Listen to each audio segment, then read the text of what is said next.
Hello, fellow traders. Tis I, the Rumpled One, coming to you on Monday, July the 3rd. The year's 2023. Let's talk trading. Shifting gears with Walmal.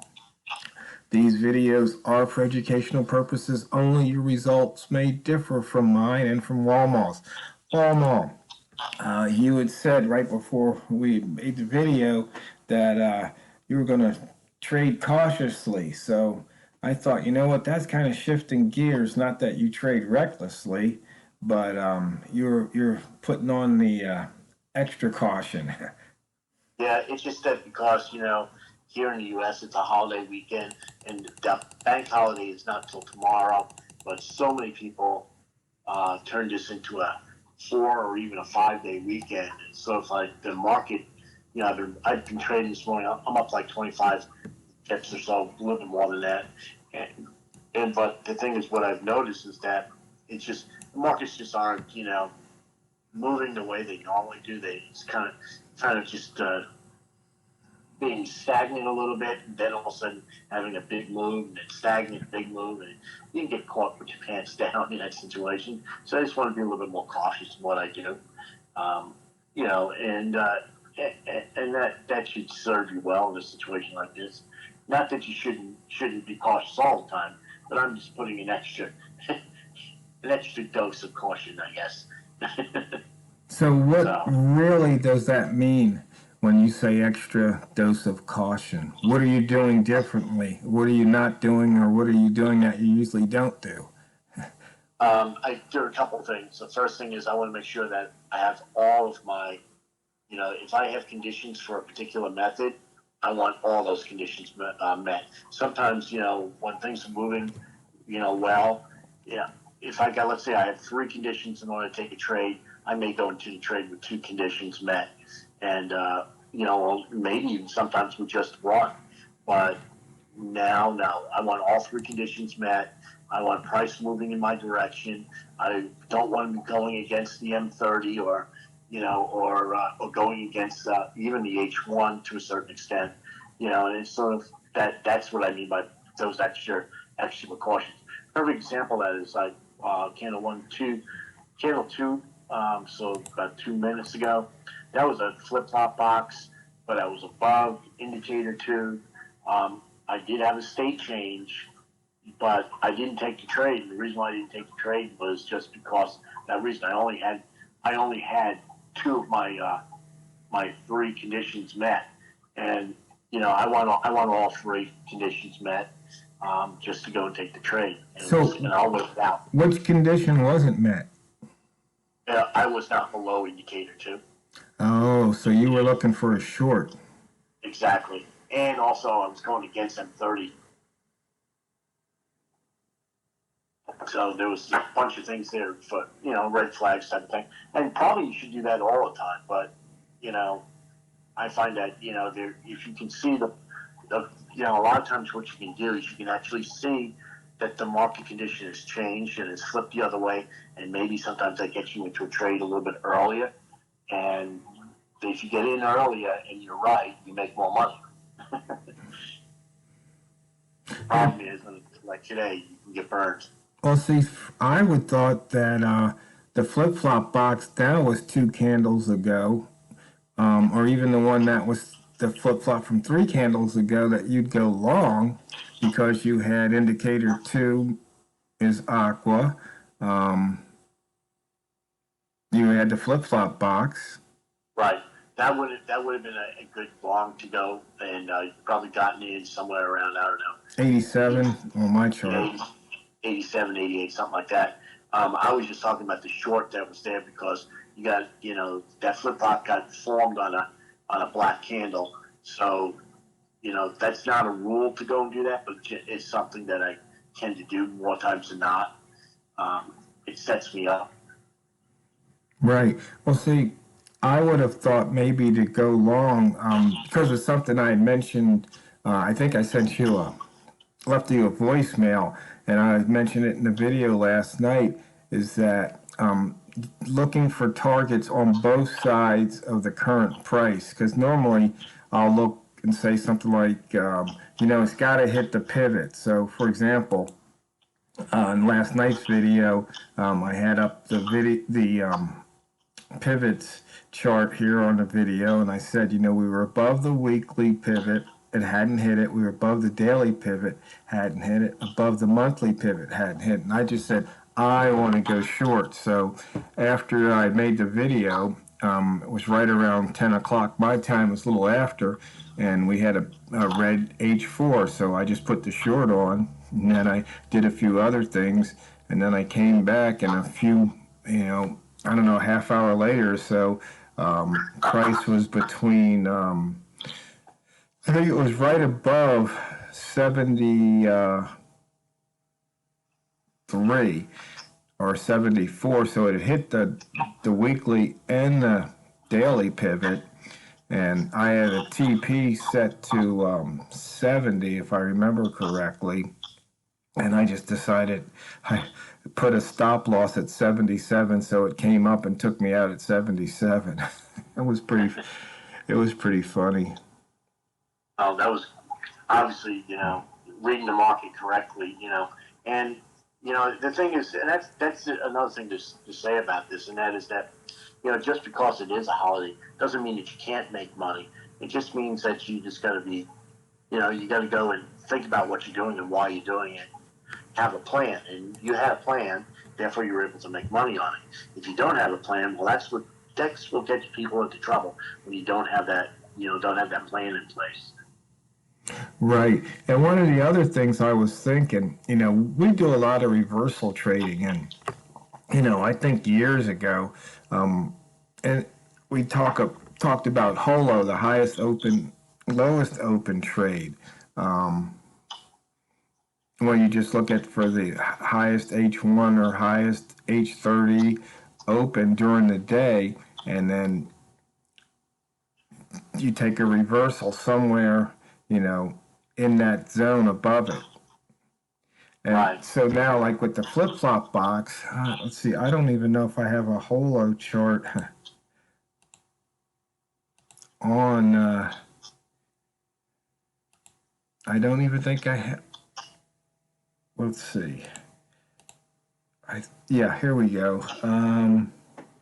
We have the holo on the dashboard, but we're not there yet. In fact, let's see. Let's switch over to H1. I went There short. it is. Yeah. Okay. And the reason why is because I had all my conditions met. The only thing I did do is I went against my M30, but I went short at basically 90. Yeah, well, you got M15 and M5 in your favor.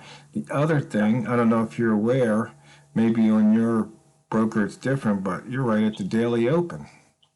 Yeah, I'm about 10 pips below the daily open on my chart. Okay. I'm 0.7 below the daily open here.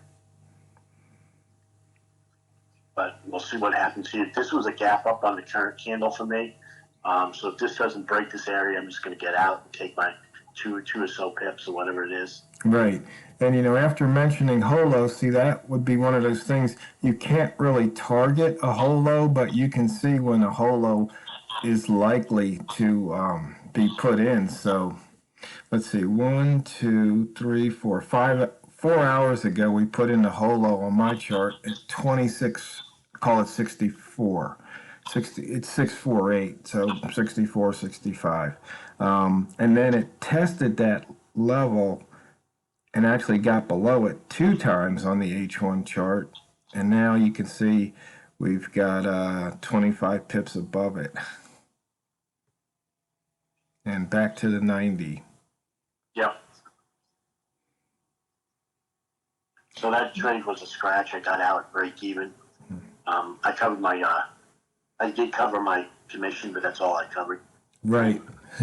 And that's again part of that, I was saying trade cautiously. That's part of that trading cautiously. Mm-hmm. Because, on a normal day, I probably would let that thing go up as far as probably 92, 93 before I would jump out, and possibly take, a 3-pip loss on it. But on a day like today, I just don't know what it's going to do. So, if I I actually got my commission, just folks know, is 3 points, and I got 5 points on the trade. So Yay, I made 2 points. And if I had stayed in, here's the thing, if I had stayed in, I would have been right now back at being up like a pip and a half. But,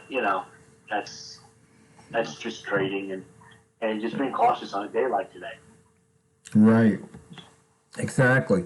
And then, the other thing we've talked about patience before, and what's the difference between being patient, being greedy. I don't know if you had it, but you did have a three ball when price put in that relative high there, about 92.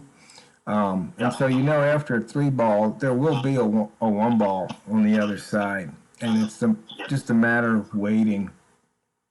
Right. Like this current candle could turn into a one ball right here.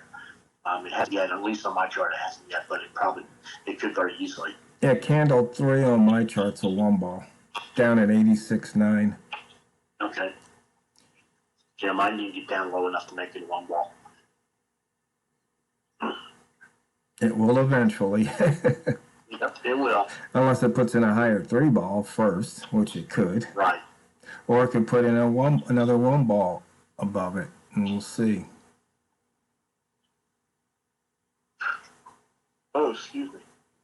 So you're saying, though, back to the main point of trading, switching gears and trading more, it's a little more caution. Is that you're waiting for all of your criteria to be met? Just put in a one ball before you take the trade. So I'm sure a trader out there is thinking, well, why don't you do that all the time? Shouldn't you wait for all your conditions? I think I alluded to that already, but yeah, I should. But what I've learned over time is that sometimes if you're able to go and read the market correctly as to what the market's doing, you can get in earlier, and by getting in earlier, you can make more profit. Right. That's the reason why.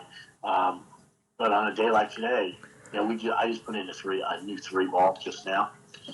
But like on a day like today, you just you don't have, the bankers are still working, but the reality is, I'll guarantee you, they're working half staff. Yeah.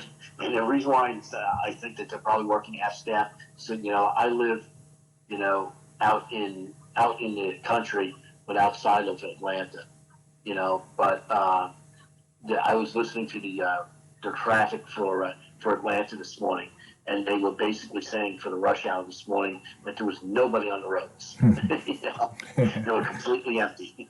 Wow. You could do 65 miles an hour all the way into Midtown. So it's sort of like, well, that means there's a lot of people who decide to turn this into a 4-day weekend, and what that does is the retailers are still all out there trading. So guys like you and me and most of our, if not all of our listeners here, they're all out there. But the thing is, the money is coming from the bankers. The money is coming from the corporate guys. That's where the money's coming from. And so yes, the retailers can go and cause directional changes and things like that because they're a big part of the market. But you go and take a third or 2/3 of the market away. Then what happens is you've only got one type of trader that's out there, and it can cause all types of vacillations, I guess. Right. And I'm just flipping through the charts here. We're in the upper rat zone. Yeah, we just had put another three ball in, obviously. Yeah, and we broke across that open at 87. So let's see what happens here. I'm thinking that price wants to go back to the 2,700, and we do have news coming out, you had said. So. Yeah, we only got like about 30 seconds left in the video. Right, and we've only got 3 pairs over 100. So, fellow traders, even on a slow day like today, the fastest 15 minutes in trading still goes by pretty quickly. So, on days like today, you need to shift gears and maybe be a little more cautious. Make sure all of your trading criteria are in place before you pull the trigger. So remember, it's not what you trade, it's how you trade it. So go out there and drain the banks. This is the Rumpled One over.